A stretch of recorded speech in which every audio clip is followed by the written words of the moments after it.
Bonjour à tous, bienvenue dans votre émission La vie en Vosges. Deux invités sont avec nous aujourd'hui pour parler de réinsertion. Sandrine Dillet est directrice de l'association AMI, activités multiples d'insertion à Épinal notamment, qui par le biais de chantiers d'insertion œuvre dans différents domaines que nous allons découvrir.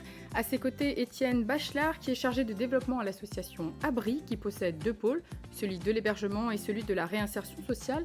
On fait le point sur ces deux structures pendant 26 minutes, des structures qui sont largement implantées sur le territoire, des territoires différents. On va le voir également, comment elles fonctionnent, quels sont leurs chantiers d'insertion et quel est le public qui a recours à leurs services. On a 26 minutes pour le découvrir. Bonsoir à tous les deux.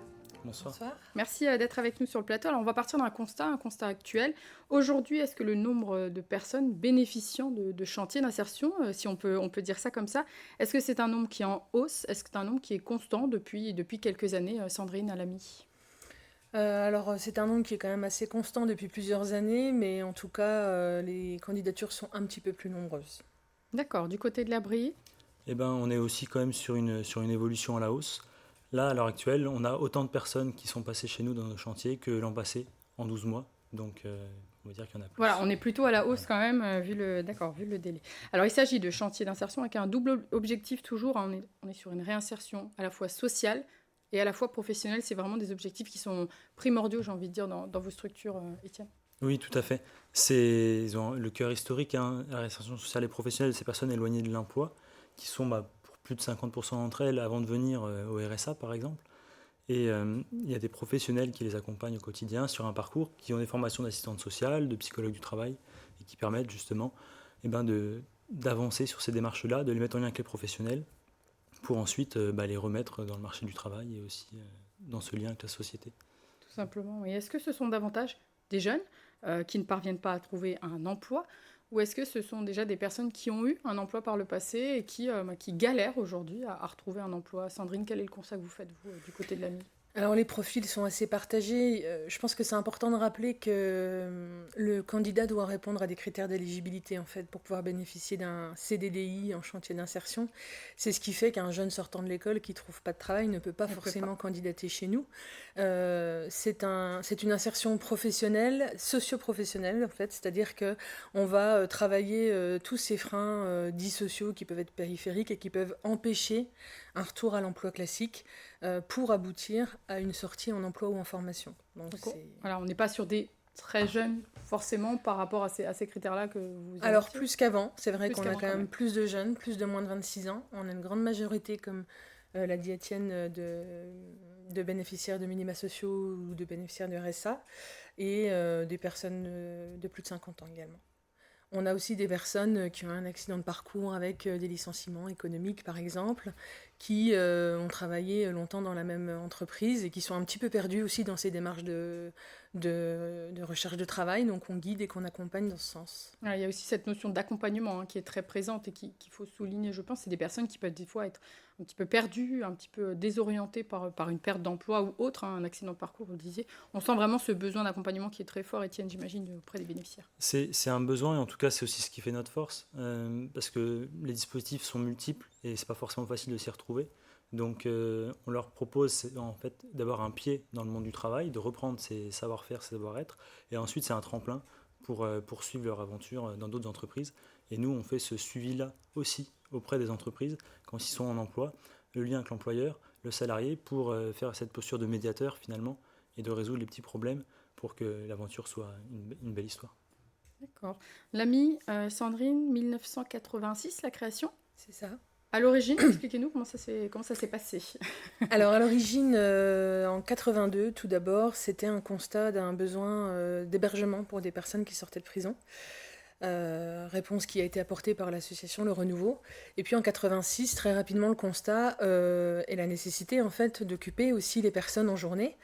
Donc les premières activités d'insertion qui étaient vraiment très occupationnelles à l'époque ont démarré depuis donc 86. Et puis en 2003, la dernière marche d'insertion qu'a pu créer notre ensemblier d'insertion, c'est l'entreprise d'insertion Reval-Prest, plus sur un profil plus proche du marché du travail et un petit peu moins éloigné de l'emploi. On reparlera de Reval-Prest après avec le projet de la matériothèque.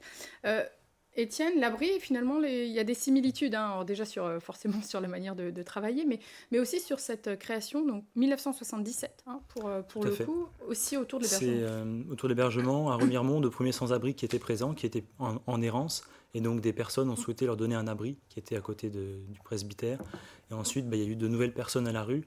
Et donc les bénévoles se sont mobilisés, ont fait une souscription commune pour acheter une ferme à Pouxeux, là où l'abri a commencé, a pris de l'ampleur progressivement pour ensuite se développer avec des activités. Et donc avoir différents magasins. Et donc on est passé à plusieurs salariés. Et à l'heure actuelle, on a une trentaine de permanents qui assurent cette activité, et notamment sur l'hébergement qui est toujours présent, avec une cinquantaine de places sur des dispositifs assez variés pour accompagner ces personnes qui sortent parfois de prison, d'autres qui sortent aussi de rupture familiale ou autres, de parcours cabossés, et on est là pour les accompagner avec des salariés Le impliqués. pôle hébergement est dissociable du pôle emploi, ou est-ce que ça va souvent de pair? Comment ça fonctionne? Alors, il y a des liens. On travaille par exemple sur le logement. C'est difficile d'être bien dans son travail ou d'avoir un travail si on n'a pas de logement. Donc là, on a des ponts qui se font. Après, de manière administrative, ce sont bien des budgets séparés parce que ce ne sont pas forcément les mêmes financements. Donc on sépare bien les choses pour les financeurs, et après, on est en travail en lien et en équipe finalement au quotidien. Alors une structure qui est largement implantée aussi, hein, pour l'AMI, plusieurs activités, j'ai envie de dire, très diversifiées, et sur différents secteurs. Alors Épinal, mais voilà, c'est pas que dans un quartier d'Épinal. Expliquez-nous un petit peu comment vous fonctionnez. Alors, amis sur les activités, ce qu'on appelle nous les activités d'insertion, hein, sur lesquelles on peut proposer des postes de travail aux salariés accompagnés. Donc, on porte une recyclerie, donc c'est des activités de collecte, d'enlèvement, de valorisation et de vente. C'est toute une chaîne en fait de traitement d'objets qui entrent dans les valeurs de réemploi, puisque c'est des objets qui étaient destinés à être des déchets, voilà, donc qu'on valorise dans différents ateliers et qu'on revend dans plusieurs magasins. Donc on a le magasin, une friperie et une brocante située quartier de la Madeleine à Épinal. La boutique Avrin Style située sur le plateau de la Justice, place d'Avrinsart. Une friperie femme, les Fées d'Amis, 15 rue des Minimes, à Épinal également. Et la dernière en date, une friperie Univers Homme, au 29 rue Léopold-Bourg, à Épinal également. Et puis les dernières c'est une boutique de réparation d'appareils électroménagers, jouets et de prestations couture qui se situe avenue de la Fontenelle à Golbet. Et la toute dernière, donc la surface de vente Matériothèque. Dont on parlera juste après. Rue de la Voivre. En parallèle à ce fonctionnement vraiment de recyclerie et de circuit de matière, on a également un pôle ménager, donc qui comprend donc l'atelier couture, je le citais, un atelier repassage aussi, qui sont ouverts aux professionnels et aux particuliers, et une grosse activité d'entretien des locaux, donc destination d'associations ou de collectivités. Et donc, c'est tous ces emplois pour faire fonctionner toutes ces activités, ces recycleries. C'est donc les personnes en chantier d'insertion qui travaillent. Uniquement des personnes en insertion? Est-ce qu'il y a aussi des permanents qui fonctionnent, qui travaillent avec? Comment ça fonctionne? Oui, alors du coup, dans les deux accompagnements qui sont proposés en chantier d'insertion, on l'a évoqué tout à l'heure, il y a l'accompagnement socio-professionnel, mais un des accompagnements qui est fondamental aussi, c'est l'accompagnement technique. Donc effectivement, les salariés en équipe sont encadrés par des encadrants techniques d'insertion qui réalisent la mission de chef d'équipe en fait, en manageant cette équipe de salariés accompagnés. Donc on est 19 en tout, administratifs, accompagnants techniques et accompagnement socio-professionnel. Est-ce que vous constatez là, dans les boutiques, les recycleries, est-ce que vous constatez une hausse de fréquentation? Donc là, pas forcément avec les bénéficiaires, mais avec les personnes qui voudraient bénéficier de tarifs peut-être un petit peu moins chers, d'aller dans ce seconde main. On en parle beaucoup, et peut-être plus encore depuis le Covid. Est-ce que vous faites un constat de fréquentation en hausse en tout cas? Alors en tout cas, on fait un constat de besoin, ça c'est certain. La fréquentation, elle est un tout petit peu plus basse que les années passées, mais on le constate non seulement chez nous, mais partout en fait. Il y a aussi un après-Covid qui fait que c'est un petit peu compliqué économiquement pour le ménage français classique. Mais le besoin, il est là. Il y a une vraie adhésion, en tout cas dans les produits qu'on va proposer, puisque de toute façon le panier moyen augmente, même avec une clientèle un tout petit peu moins présente. Donc il y a un vrai besoin, en tout cas, de pouvoir accéder à des produits vraiment courants et à moindre prix. D'accord. Alors, je vous propose qu'on parle des différents domaines d'intervention juste après le reportage. Étienne, on va découvrir une activité proposée par votre structure. Sandrine, vous en avez parlé, la matériothèque. On regarde, on en reparle juste après. Le reportage est signé Ludovic Bisilia.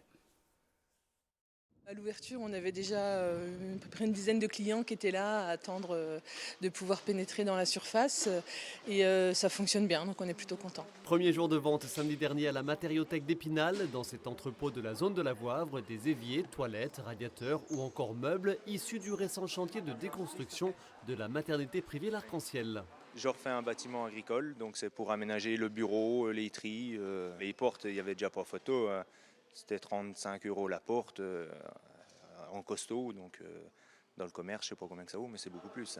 Stéphane rénove lui la maison de son beau-fils. Il a passé pas mal de temps à farfouiller dans ses bacs afin de trouver le bon bloc-prise qui va avec le bon cash, mais ça valait le coup. Là, on est sur des caches qui doivent valoir entre 12 et 15 €, je pense, en neuf en magasin, et de génération, dernière génération. Et là, on est à 2 € pièce. Donc entre 2 € et 15 €, il n'y a pas photo, quoi. On s'en sort très très bien. Qu'est-ce que vous allez faire de ce tableau ? C'est même pas pour moi, c'est pour mon gendre qui vient de le choisir pour la maison qu'il vient d'acheter. Sûrement un tableau pour pense-bête, on va dire. C'est un grand tableau pense-bête, ça. Oui, quand on a beaucoup d'idées, il faut suivre. Tout ce matériel a été récupéré par l'entreprise d'insertion Reval-Prest. On le voit sur ces images tournées en mai dernier. Depuis, il a été au besoin nettoyé et remis en état ici par ses salariés accompagnés par l'association d'insertion AMI. Les deux structures sont partenaires car très complémentaires. AMI qui a déjà une bonne expérience en matière de réemploi. Sandrine, large succès. Alors j'ai l'impression en tout cas de l'extérieur pour cette matériothèque. Et on ressent dans ce reportage vraiment l'importance, le besoin d'avoir une matériothèque tout simplement. Alors oui, c'est vrai que donc, effectivement ça fonctionne vraiment très bien depuis qu'on a démarré. Donc la première vente c'était le 16 juillet. En fait, tous les signaux étaient vraiment ouverts pour qu'on puisse mettre en place cette activité. Premièrement, au niveau gouvernemental, si vous voulez, il y a une filière, une responsabilité élargie du producteur qui va se créer en janvier 2023 spécifiquement sur les matériaux du BTP à réemployer. Et ensuite, il y a le constat aussi des difficultés d'approvisionnement en fait sur ces matériaux et sur les prix qui flambent. Donc forcément, l'usager a besoin aussi de s'équiper dans ces matériaux et s'il arrive à les avoir, il les a très chers. Et puis il y a effectivement des chantiers qui sont prévus comme celui de la maternité, Arc-en-Ciel, où vraiment, du coup, c'est l'acheteur qui va demander expressément dans le marché à ce que soient déconstruits de manière sélective les matériaux pour qu'ils puissent être réemployés. Donc c'est vraiment une volonté en fait qui part vraiment de l'acheteur dès le départ jusqu'aux opérateurs comme AMI qui vont pouvoir valoriser et mettre en vente et aux clients qui viennent acheter ensuite. C'est une démarche globale. C'est une démarche globale. Donc là, pour la maternité, vous avez travaillé notamment avec l'entreprise d'insertion Reval-Prest, on entendait dans le reportage. Mais par contre, c'est pas toujours le cas. C'est qu'on peut amener ces matériaux. Comment ça fonctionne finalement la matériothèque ? Alors en fait, c'est vrai qu'on travaille souvent avec Reval-Prest parce qu'on est complémentaires et on partage les mêmes valeurs. Donc sur l'opération maternité, ça s'est passé comme ça. Pour autant, on peut recevoir des objets de professionnels. Donc je pense à des artisans, fin de chantier, des vendeurs de matériaux qui auraient besoin d'écouler leur stock, ou du particulier aussi qui a fini ses travaux. La dernière fois, on nous a amené un revêtement de sol de 15 mètres carrés. Donc, vous voyez, c'est aussi des petites quantités comme ça qui permettent vraiment d'acheter l'essentiel quand on a besoin, au lieu d'acheter des très grosses quantités et encore une fois de générer du déchet. C'est finalement le constat un petit peu qu'on fait aussi dans les friperies. Ce qu'on amène, c'est ce qu'on n'utilise plus. C'est des personnes qui, voilà. Pour autant, on n'amène pas tout et n'importe quoi. Ce n'est pas non plus, ce n'est pas la déchetterie. Non, ce n'est pas une déchetterie, effectivement. Alors, en fait, cette zone de vente matériothèque est vraiment spécifique sur les matériaux. Après, on a d'autres surfaces comme la brocante, je le disais tout à l'heure, où là, on va accueillir du mobilier ou de la vaisselle. Alors pour le coup, il ne faut pas hésiter à se poser la question je dépose ou je dépose pas, parce qu'on pourrait avoir tendance à dire ce meuble il est cassé, sa place est en déchetterie. Or, on peut utiliser les étagères dans d'autres circonstances que dans le cadre de ce meuble-là. Donc l'idée aussi, c'est de détourner l'utilisation principale et initiale de l'objet pour en faire autre chose. Donc ça, c'est possible et c'est même conseillé. Donc il faut faire preuve d'imagination, mais c'est aussi notre travail, nous, à la matériothèque, quand on fait l'action de vente, d'expliquer aux clients qu'il peut y avoir différentes utilisations aux objets qui sont sur place. Étienne, du côté de l'abri, alors on a vu beaucoup d'activités du côté de l'AMI. L'abri, c'est un petit peu ça aussi, différents lieux, géographiquement parlant, et puis différentes activités. Comment vous fonctionnez, vous ? C'est vrai qu'on est assez proche sur nos activités, avec des périmètres géographiques différents.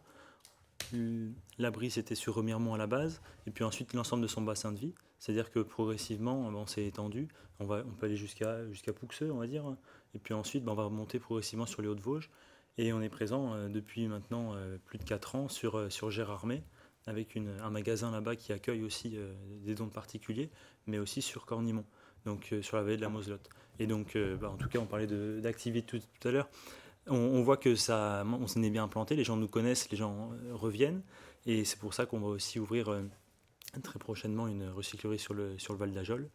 Et donc tous ces magasins sont des débouchés, des exutoires pour réemployer ces matières-là que les personnes nous donnent. Et c'est vrai, comme on a aussi la possibilité de réparer, si quelque chose n'est pas en bon état, on peut le réparer dans nos ateliers, que ce soit pour les vélos, que ce soit pour l'électroménager, l'informatique, ou aussi pour d'autres activités comme la menuiserie, les meubles. On est en capacité de leur donner une seconde vie.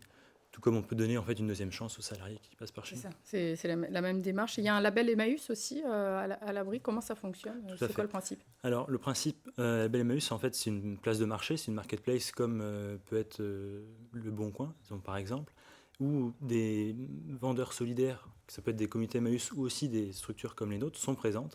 Et donc on a à peu près plus de 1000-1500 références d'articles qui peuvent être réemployés, qui peuvent être recherchés par des brocanteurs, ça peut être de la vaisselle, ça peut être d'autres choses de ce sujet-là, qui sont en vente et qui peuvent être vendus partout en France, mais aussi en Belgique parfois. Et donc on a c'est l'équivalent en termes de vente, c'est un peu plus que notre magasin de Cornimont par exemple, donc ça fonctionne. Et il y a des lundis matins, on a une 50aine de colis à préparer pour les envoyer partout en France, donc ça fonctionne. C'est aussi de nouveaux métiers qui permettent de diversifier nous les compétences et de répondre aussi à des besoins de vente e-commerce ou autres qui sont présents maintenant sur le marché du travail. Et donc toujours avec des personnes en chantier de réinsertion, même sur ces postes-là ? Tout à fait. C'est des personnes qui sont en transition professionnelle et elles ont pu déménager de locaux. Donc là, ils ont des locaux tout neufs avec un entrepôt qui a pris de l'espace, un studio photo aussi de manière optimum en tout cas, pour mettre en valeur ces objets et leur donner une seconde vie pour qui veut.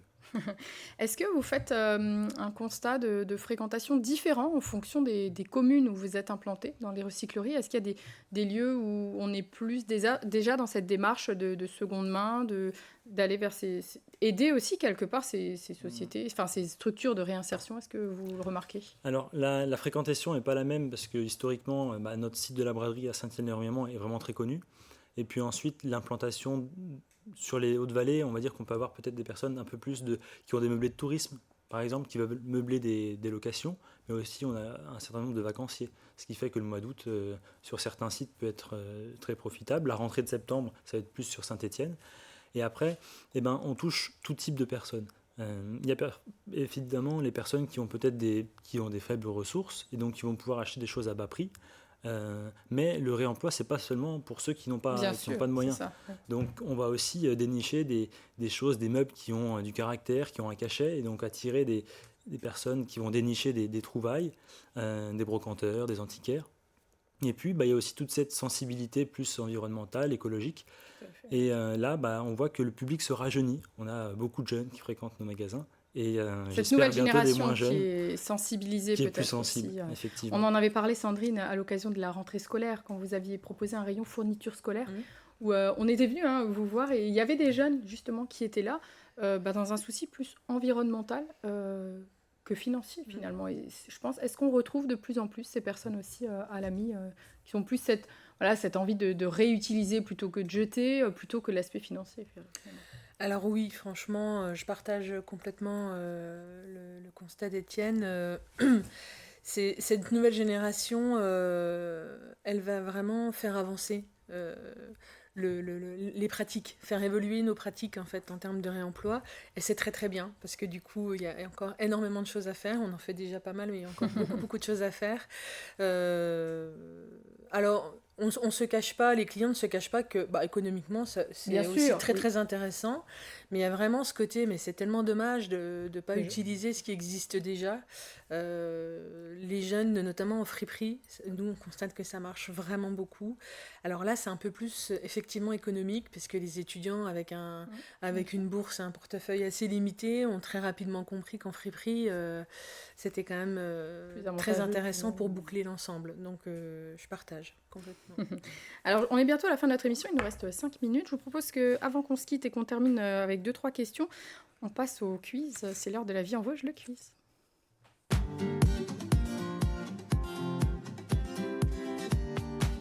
Deux questions comme chaque semaine, on ne change pas les bonnes habitudes. Alors la première, la foire agricole de Poussey, qui se déroule à la fin du mois, donc 22 et 23 octobre si je ne me trompe pas, donc à côté de Mirecourt. Est-ce qu'il s'agit de la 811e édition? Est-ce qu'il s'agit de la 424e édition? Ou est-ce qu'il s'agit de la 543e édition de la foire agricole de Poussey? Alors, est-ce que vous avez une petite idée sur la question, messieurs, dames? Alors, je répète, 811e édition, pardon, 424e édition ou 543e édition. Qu'est-ce que vous en dites?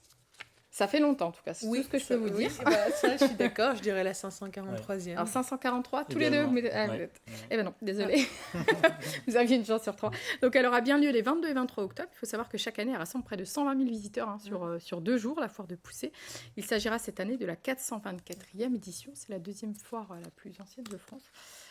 Et pour en savoir plus, je vous invite à nous retrouver vendredi à 19h dans l'émission Ça va chez vous, qui sera consacrée justement à la commune de Poussey et à sa foire. Deuxième petite question. Alors, quelle commune du département est située le plus au sud? 3 possibilités. Saint-Maurice-sur-Moselle, Grand ou Châtillon-sur-Saône. La commune la plus au sud, est-ce qu'il s'agit de Saint-Maurice-sur-Moselle, Grand ou Châtillon-sur-Saône? Étienne, je vous laisse commencer cette fois. Châtillon-sur-Saône. Châtillon-sur-Saône. Grand. Alors, Grand, c'est la commune la plus à l'ouest, donc plutôt nord, à proximité de Neufchâteau. Châtillon-sur-Saône est au sud du département également, mais alors plus à l'ouest, mais c'est pas celle-là, parce que c'est pas la plus au sud. Mais c'est vrai que si on regarde sur une carte, ça se joue à pas grand-chose. Et c'est donc Saint-Maurice-sur-Moselle qui est la commune la plus au sud du département des Vosges, tout à fait. Allez, on va reprendre la fin de notre émission, il nous reste quelques minutes. Donc des contrats de 24 mois maximum en réinsertion. Alors comment ça se passe? Il y a un renouvellement, c'est des contrats plus courts, dites-nous tout. Étienne, par exemple, allez-y.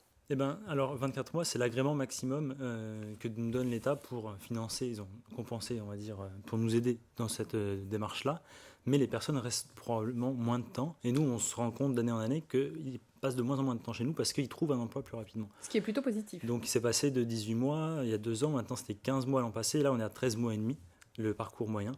Et donc ensuite ils peuvent soit partir en formation, soit parfois ne pas forcément avoir d'issue positive sur l'emploi, mais avoir levé des freins sociaux, avoir réussi leur code, leur permis, ou également des accès aux droits dont ils n'avaient pas forcément avant. Certains ont des handicaps et donc ils sont reconnus pour ça, ça leur permet d'aller dans des structures adaptées. Et puis sinon, ça peut être aussi une sortie vers l'emploi durable. Et on s'y attelle, en tout cas les équipes de l'abri s'y attellent avec conviction. Et donc, par exemple, 12 personnes ont signé un CDI depuis le début de l'année chez nous, en sortant dans d'autres entreprises. Donc, ce qui est une belle réussite. Du côté de l'AMI, est-ce qu'en termes de proportion, alors est-ce que dans tous les cas, j'imagine que c'est toujours une réussite, on apporte toujours quelque chose aux bénéficiaires, il n'y a pas d'échec. Dans tous les cas, voilà, que ce soit du côté social ou professionnel, il y a un apport qui est bénéfique et qui est indéniable. Alors oui, complètement, c'est toujours positif. Nous, on a une moyenne de 12 mois à peu près chez nous. Un salarié reste en moyenne 12 mois. Je dirais même que c'est vraiment pas un objectif à atteindre, les 24 mois. C'est vraiment, nous on l'utilise dans le cadre de projets vraiment spécifiques où le salarié a besoin de plus de temps pour être accompagné. Mais le risque, ça serait que le salarié s'installe en pensant qu'il a une forme de stabilité, alors que l'objectif, c'est pas de rester chez nous, mais c'est bien de sortir. Donc il faut faire attention à ça, parce que dans des situations de précarité, parfois, on pourrait se satisfaire d'avoir cette sensation d'avoir trouvé une situation. C'est ça, oui. Voilà, et ça serait dommage de les amener dans cette situation. Après, c'est toujours positif. Voilà, le but minimum, on va dire, c'est d'améliorer l'employabilité de la personne. Et avec tout ce que peut proposer la boîte à outils que représente AMI, il y a forcément des choses à prendre et à travailler qui font qu'en sortant, on est plus prêt. Voilà, même si on n'est pas encore tout à fait prêt. C'est parfois un parcours de vie, ça prend du temps, et un jour, ça va payer. Bah écoutez, ce sera le mot de la fin. Ça va payer. Merci beaucoup à tous les deux d'avoir été sur notre plateau. Merci à toute l'équipe pour la réalisation de cette émission et merci à vous de nous avoir suivis. Je vous donne rendez-vous la semaine prochaine et je vous dis à bientôt.